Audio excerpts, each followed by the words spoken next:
Hello friend.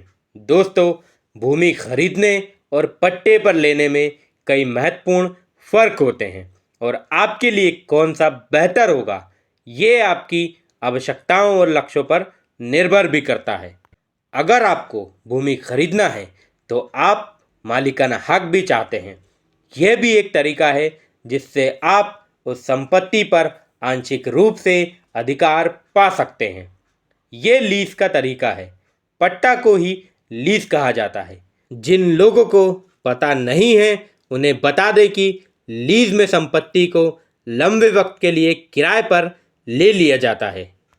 हालांकि किराए पर ली गई संपत्ति से अलग भी होता है।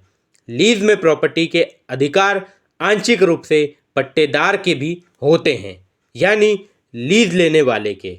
वह इस संपत्ति पर स्थानीय प्रशासन की अनुमति से कुछ भी कर सकता है, जिसमें संपत्ति के असली मालिक का कोई दखल नहीं होगा।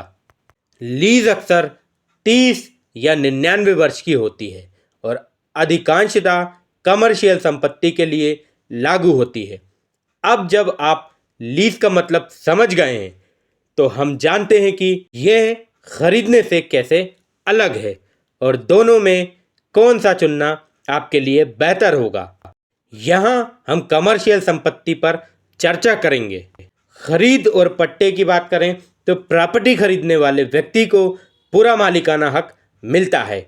यह संपत्ति खरीदार या उसके परिवार के पास रहेगी जब तक वह इसे किसी और व्यक्ति को नहीं बेच देता। लेकिन लीज पर ऐसा नहीं कहा जा सकता।